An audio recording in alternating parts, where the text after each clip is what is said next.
Hello friends, എല്ലാവർക്കും നമസ്കാരം. നിങ്ങളെവരും കാത്തിരിക്കുന്ന ഗോമതിയുടെയും ബാലന്റെയും നാളത്തെ വിശേഷത്തിലേക്ക് എല്ലാ കൂട്ടുകാർക്കും സ്വാഗതം. എല്ലാവർക്കും നല്ലൊരു ദിവസം ആശംസിച്ചു, നല്ലൊരു ശുഭരാത്രി നേർന്നുകൊണ്ട് തന്നെ നമുക്ക് നാളത്തെ വിശേഷത്തിലേക്ക് കിടക്കാം. അപ്പൊ അതിനു മുമ്പായിട്ട് ആരെങ്കിലും നമ്മുടെ ചാനൽ ആരെങ്കിലും ആദ്യമായിട്ട് കാണുന്നുണ്ടെങ്കിൽ ഇതുവരെ സബ്സ്ക്രൈബ് ഒന്നും ചെയ്ത് വെച്ചിട്ടില്ലെങ്കിൽ തീർച്ചയായിട്ടും ഒന്ന് സബ്സ്ക്രൈബ് ചെയ്ത് വെച്ചോളൂ കേട്ടോ. അതിനൊപ്പം മാക്സിമം എല്ലാവരും നമ്മുടെ വീഡിയോ ഇഷ്ടപ്പെടുകയാണെങ്കിൽ ഒരു ലൈക്കും അതുപോലെ തന്നെ ഒരു ഹൈപ്പും കൂടെ തന്നിട്ട് പോണേ. അപ്പൊ നമുക്ക് നേരെ വിശേഷത്തിലേക്ക് തന്നെ കിടക്കാം അല്ലെ. അങ്ങനെ എല്ലാവരും അറിയാൻ പോവുകയാണ്, മിത്രയുടെ കാമുകനാണ് മിഥുൻ. ആ ഒരു സത്യം ബാലൻ മാത്രമല്ല അറിയാൻ പോകുന്നത്, ബാലൻ അറിയുന്നതിന് മുമ്പായിട്ട് തന്നെ നമ്മുടെ ദേവി, CID ദേവി. ഈ CID ദേവി എന്ന് പേര് വരാൻ കാരണം തന്നെ മുക്കിലും മൂലയിലും പോയി അവിടെ ഇവിടെയും നിന്ന് എല്ലാ റൂമിലെയും കാര്യങ്ങൾ എങ്ങനെയെങ്കിലും ഒക്കെ ചെവിയും കൊണ്ട് പിടിച്ചെടുക്കും നമ്മുടെ ദേവി. അങ്ങനെ ദേവിയും ആ സത്യം അറിയാൻ പോവാണ്. നമ്മുടെ മിത്രയുടെ കാമുകനാണ് മിഥുൻ എന്ന ആ ഒരു വലിയ സത്യം. എന്തെങ്കിലും മനസ്സിലിരിക്കുവോ ദേവിയുടെ? ഇതറിഞ്ഞു കഴിഞ്ഞിട്ടുണ്ടെങ്കിൽ ഒളിപ്പിച്ചു വെക്കാൻ പറ്റുമോ ദേവിക്ക്? ഇതൊന്നും പറ്റില്ല. ദേവി അപ്പൊ തന്നെ അതൊരു ബ്രേക്ക് ന്യൂസിങ് ആക്കുക തന്നെ ചെയ്യും കേട്ടോ. ഏതായാലും നമ്മുടെ മീനാക്ഷി സത്യങ്ങളൊക്കെ അറിഞ്ഞു. മീനാക്ഷിയോട് ആര്യനും ഇത്രയും കൂടെ സത്യങ്ങളൊക്കെ പറഞ്ഞു. ആകെപ്പാടെ ഷോക്ക് അടിച്ച് നിൽക്കുകയാണ് മീനാക്ഷിയും. എന്താണ് ഉദ്ദേശം? അച്ഛൻ സത്യങ്ങളൊക്കെ അറിഞ്ഞിട്ടാണോ ഇനിയിപ്പം കൊണ്ടുവന്നോന്നൊന്നും അറിയില്ല മീനാക്ഷിക്കും മിത്രയ്ക്കും ആര്യനൊന്നും. കാരണം ബാലന് സത്യങ്ങളൊക്കെ അറിയാമോ? ഈ ബാലൻ എന്തിനാണ് ഇപ്പം മിഥുനെ അവിടെ കൊണ്ടുവന്നിരിക്കുന്നത്? അതോ ഇനിയിപ്പോ യാദൃശ്ചികവശാല് പെട്ടെന്ന് ഒരാളെ ഇങ്ങനെ കണ്ടു, നമ്മുടെ ബാലൻ പറയുന്ന സത്യമാണ്, ബാലൻ നുണയാണല്ലോ പറയുന്നത്, ബാലന്റെ കൂട്ടുകാരന്റെ മകനാണെന്നൊക്കെ, ഇപ്പൊ ചിലപ്പോൾ അങ്ങനെ ആയിരിക്കാം എന്ന് മീനാക്ഷി പറയുന്നുണ്ട് മിത്രേനെ ആര്യനെ സമാധാനപ്പെടുത്താൻ. അങ്ങനെ എന്തുകൊണ്ട് ചിന്തിച്ചുകൂടാ? അല്ല, മിത്രയും ആര്യനും ഒന്ന് ഓർത്തു നോക്കി, ചിലപ്പം അച്ഛൻ ഇതൊന്നും അറിയില്ലായിരിക്കും, അങ്ങനെ ആയിരിക്കും ചിലപ്പം കൊണ്ടുവന്നിട്ടുണ്ടായിരിക്കുക എന്നൊക്കെ പറഞ്ഞിട്ട്, നിങ്ങൾ ഏതായാലും ഇപ്പം തൽക്കാലം വീട്ടിലേക്ക് പൊക്കോ, ഞാനും ഏതായാലും പുറകെ വരാം, നമുക്ക് ഒരുമിച്ച് പോകണ്ട വീട്ടിലേക്ക്. ഒരുമിച്ച് പോയി കഴിഞ്ഞിട്ടുണ്ടെങ്കിൽ മിക്കവാറും അച്ഛൻ ഇനിയിപ്പോൾ എന്തെങ്കിലും അറിയാമെങ്കിൽ തന്നെ അത് മനസ്സിലാകും. അതുകൊണ്ട് നമുക്ക് ഒന്നിച്ച് പോകണ്ട എന്നൊക്കെയാണ് പറയുന്നത് കേട്ടോ നമ്മുടെ മീനാക്ഷി.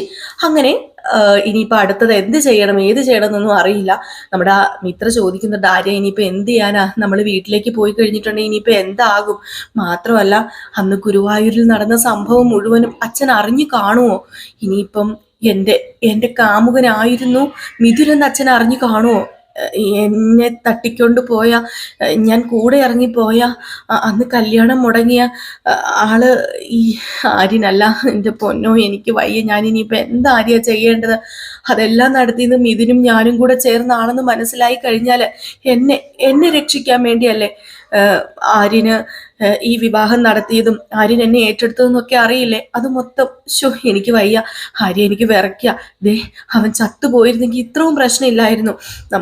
നമ്മളാ കൊന്നെങ്കിൽ ജയിലിൽ പോയി കിടന്നാൽ മതിയായിരുന്നു. ഇതിപ്പം മനുഷ്യൻ എങ്ങനെയാ വീട്ടിലേക്ക് കയറി ചെല്ല? എനിക്ക് ദേവമംഗലത്തിലേക്ക് പോകാൻ പേടിയാവും ആര്യ, നമുക്ക് വേറെ എങ്ങോട്ടേലും പോകാന്നൊക്കെ പറയുമ്പോഴത്തേക്കും നീ ഒന്ന് മിണ്ടാതിരിക്കും. നമുക്ക് അറിയണമല്ലോ, അച്ഛൻ മീനാക്ഷി അടുത്ത് പറയുന്നല്ലോ, ചിലപ്പോൾ ഇതൊന്നും അറിയാതെയാണ് അയാളെ കൊണ്ടുവന്നത് എങ്കിലോ?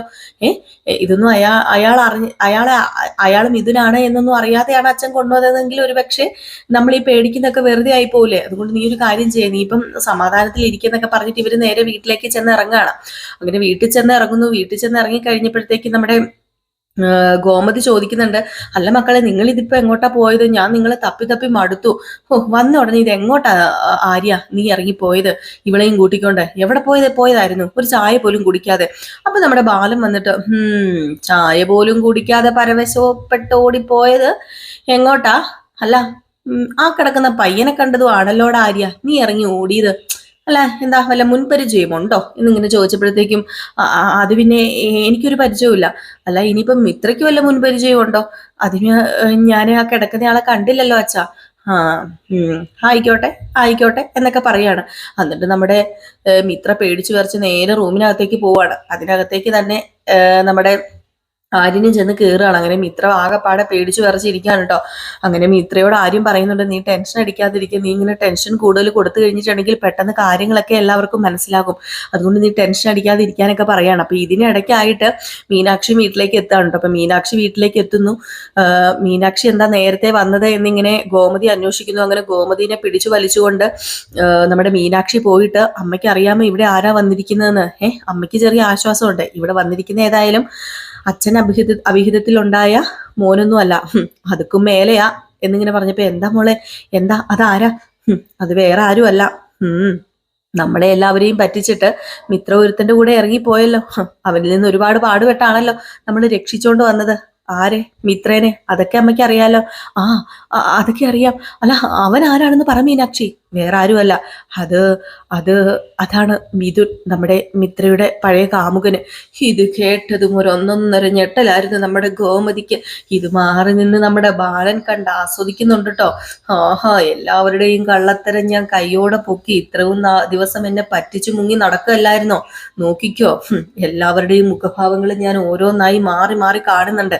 എന്നെ പറ്റിച്ചിട്ട് എന്നൊക്കെ പറയാണ്. പക്ഷെ വ്യക്തതയില്ല. മിത്രയുടെ കാമുകനാണെന്നൊന്നും കേട്ടില്ല. പക്ഷെ നമ്മുടെ മീനാക്ഷി എന്തോ വന്ന് പറഞ്ഞു രഹസ്യമായിട്ട്. അതിൽ പിന്നെ ഗോമതിക്കുണ്ടായ കുറെ മാറ്റങ്ങൾ, കുറെ ചേഞ്ചസുകൾ ഉണ്ട്. അപ്പം ഗോമതി പിന്നെ വല്ലാത്തൊരവസ്ഥയിലാണല്ലോ. ആദ്യം നമ്മുടെ ബാലനോട് ചൂടാകുകയും അതുപോലെ ദേഷ്യപ്പെടുകയും ഒക്കെ ചെയ്തുകൊണ്ടിരുന്നത് ഗോമതി ഒന്ന് പതുക്കെ പരുങ്ങുന്നതിൽ നിന്ന് തന്നെ നമ്മുടെ ബാലന് ഏകദേശം ഐഡിയാസ് ഒക്കെ പിടികിട്ടി കേട്ടോ, എന്തോ സംഭവം ഉണ്ടെന്ന്. ഇത് കഴിഞ്ഞാണ് ഭയങ്കര ചർച്ച നടക്കുന്നത്. എവിടെ? നമ്മുടെ മിത്രയുടെയും അതുപോലെ ആര്യന്റെ റൂമില് ഭയങ്കര ചർച്ച എന്ന് പറഞ്ഞാൽ ഭയങ്കര ചർച്ച. ഇനിയിപ്പോ എന്താ ചെയ്യുന്നത്, ഞാൻ ഇനിയിപ്പോ എന്ത് ചെയ്യും, ഇതെല്ലാം ഞാൻ കാരണമല്ലേ ഇപ്പൊ നിങ്ങൾക്ക് ടെൻഷൻ അടിക്കേണ്ടി വന്നത്. അവന്റെ കൂടെ ഞാനന്ന് ഇറങ്ങിപ്പോയത് കൊണ്ടല്ലേ ഇത്രയൊക്കെ പ്രശ്നങ്ങളായത്. ഇനിയിപ്പോൾ എന്താ ചെയ്യുക? അച്ഛൻ ഇതെല്ലാം അറിഞ്ഞുകൊണ്ട് തന്നെയാണ് കൊണ്ടുവന്നിരിക്കുന്നത് എനിക്ക് തോന്നുന്നത്. ഇനി അച്ഛനെങ്ങാനും എൻ്റെ പഴയ കാമുകനാണ് മിഥുനെന്ന് പറഞ്ഞ് ആണോ ഇങ്ങോട്ട് കൊണ്ടുവന്നിരിക്കുന്നത്? അങ്ങനെ ആയിരിക്കും ആര്യ, അതാകാനാ ചാൻസ് കൂടുതൽ ആര്യ, അതായിരിക്കും ആര്യ എന്നൊക്കെ പറയുന്നു. ഇതേതായാലും നമ്മുടെ ശ്രീദേവി വന്ന് നിന്ന് കേൾക്കാൻ കേട്ടോ. നമ്മുടെ ദേവി ആ വഴിക്ക് പോയപ്പം ആഹാ, എന്നാ പിന്നെ ഒന്ന് കേട്ടേക്കാം, അവിടെ എന്താ പറയുന്നതെന്നൊന്നും അറിയണമല്ലോ. അത് മാത്രമല്ല നമ്മുടെ ദേവി ശ്രദ്ധിക്കുന്നുമുണ്ട്. ഇവര് പുറത്തൊക്കെ പോയിട്ട് വന്നു കഴിഞ്ഞപ്പോഴത്തേക്കും ഇവർക്ക് ആകെ മൊത്തത്തിലൊരു പരിഭ്രമം, വിഭ്രാന്തി. അപ്പൊ ഇതൊക്കെ കണ്ടു കഴിഞ്ഞപ്പോഴത്തേക്കും നമ്മുടെ CID ആണല്ലോ പുള്ളിക്കാരി. അപ്പൊ അതുകൊണ്ട് തന്നെ ശ്രദ്ധിച്ചുകൊണ്ടിരിക്കുകയായിരുന്നു. അങ്ങനെ നമ്മുടെ ദേവിക്ക് മനസ്സിലാകുകയാണ്, എൻ്റെ ഭഗവതിയെ, അപ്പം മിത്രയുടെ കാമുകനെയാണോ കൂട്ടിക്കൊണ്ട് വന്നിരിക്കുന്നത് അച്ഛൻ? എൻ്റെ ഭഗവാനെ, ഇനിയിപ്പോ എന്താ ചെയ്യുക എൻ്റെ ഭഗവതിയെ, ഭഗവാനെ എന്നൊക്കെ ഒരു 100 തവണ വിളിച്ചുകൊണ്ട് നേരെ ചെല്ലാണ്. ഇത് മനസ്സിലിരിക്കത്തില്ലല്ലോ, ഇത് മനസ്സിലിരുന്ന വീർപ്പ് പൊട്ടി തെറിച്ചു പോകില്ലേ നമ്മുടെ ദേവി ചെന്നിട്ട് അമ്മേ ഇങ്ങ് വന്നേ അമ്മേ, ആരാന്നറിയാമോ വന്നിരിക്കുന്നത്? അതെ, അച്ഛൻ ആരെയാണോ കൊണ്ടുവന്നിരിക്കുന്നത്? നമ്മുടെ മിത്രയില്ലേ, മിത്രയുടെ കാമുകനാ അവന്. ഇത് കേട്ടതും നമ്മുടെ ദേവി എല്ലാം അറിഞ്ഞെന്ന് ഗോമതിക്ക് മനസ്സിലായിട്ടോ. ഗോമതി കണ്ണു തള്ളി നിൽക്കുകയാണ്. അപ്പോഴത്തേക്കും ഗോമതിയോട് ചോദിച്ചു, അല്ല അമ്മ എന്താ ഞെട്ടാത്തത്? അമ്മ എന്താ ഞെട്ടാത്തത്? അയ്യോ, ഇനിയിപ്പോ എന്താ ചെയ്യുക? അല്ല, ഇനിയിപ്പം അച്ഛനെന്തിനാ അവനെ കൊണ്ടുവന്നത്? അതിന്റെ ഉദ്ദേശം എന്തായിരിക്കും എന്നൊക്കെ ചോദിച്ചോണ്ട് ഇങ്ങനെ നമ്മുടെ ശ്രീദേവി നടക്കുകയാണ്. ഈ സമയം പിന്നെ കാണിക്കുന്ന സീൻ എന്ന് പറഞ്ഞാൽ നമ്മുടെ ബാലൻ വീണ്ടും തന്ത്രപരമായിട്ട് മിത്രയോട് പറയാണ്, അത് പിന്നെ അയാളുടെ ബെഡ്റൂമിൽ പോയിട്ട് ഒരു കാര്യം ചെയ്യാം, ഷീറ്റൊക്കെ മാറ്റി കൊടുക്കും മിത്ര. അയാളുടെ ബെഡ്ഷീറ്റൊക്കെ മൊത്തം അഴുക്കായി പോയി. മിത്ര തന്നെ പോയി മാറ്റി കൊടുത്തേ. മിത്രയല്ലേ ഇനി അയാളെ കാണാനുള്ളൂ, അയാളെ പോയി കണ്ടേ. വീട്ടിലൊരാൾ കയറി വരുമ്പം ഇങ്ങനെയൊക്കെയാണോ മിത്രയെ പെരുമാറേണ്ടത് എന്നൊക്കെ പറഞ്ഞ് നമ്മുടെ ബാലൻ കുറെ അഭിനയിച്ചിട്ട് ബാലൻ പറഞ്ഞു പോയി ചെന്ന് മാറാൻ പറഞ്ഞു. അങ്ങനെ നമ്മുടെ ബാലൻ പറഞ്ഞത് കേട്ടുകൊണ്ട് മിത്ര നേരെ റൂമിനകത്ത് പോവാണ്. അപ്പം അതിനു മുമ്പായിട്ട് തന്നെ നമ്മുടെ മിഥുന് എണീറ്റിരിക്കാനൊക്കെ സാധിക്കുമല്ലോ. അതുകൊണ്ട് മിഥുൻ എണീറ്റ് ഇങ്ങനെ പതുക്കെ ഇരിക്കുന്നുണ്ട്. ഇരുന്നിട്ട് അവിടെ നടക്കുന്ന പ്രശ്നങ്ങളും ബഹളങ്ങളും ഒക്കെ ചെവി കോർത്ത് ഇങ്ങനെ എല്ലാം ശ്രദ്ധിക്കുന്നുണ്ട് കേട്ടോ. അപ്പോഴത്തേക്കാണ് പെട്ടെന്ന് ബാലനും മിത്രയും കൂടി ഇങ്ങോട്ടേക്ക് വരുന്നുണ്ടെന്ന് അറിഞ്ഞിട്ട് പെട്ടെന്ന് കമന്ന് അങ്ങോട്ട് കിടന്നു കളഞ്ഞു. അവിടെ ചെന്നിട്ട് നമ്മുടെ മിത്ര പതുക്കെ മിഥുനെ ഇങ്ങനെ എടുത്ത് പൊക്കി മാറ്റുകയൊക്കെയാണ്. അപ്പൊ ഇതൊക്കെ നിന്ന് ആസ്വദിക്കാണ് നമ്മുടെ ബാലന്.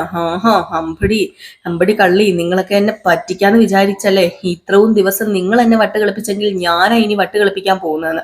അങ്ങനെ നമ്മുടെ മിത്രയ്ക്ക് പേടിയാവുകയാണ് കേട്ടോ. കാരണം മിത്രയ്ക്ക് പേടിയാണല്ലോ മിഥുനെ. അപ്പൊ ഈ ഡ്രസ്സൊക്കെ മാറ്റിക്കുന്ന ആ ഒരു ഡ്രസ്സല്ല, ഈ ബെഡ്ഷീറ്റൊക്കെ മാറ്റിക്കുന്ന ആ ഒരു സമയത്ത് പേടിച്ച് വരച്ച ഇതൊക്കെ ചെയ്യുന്നത്.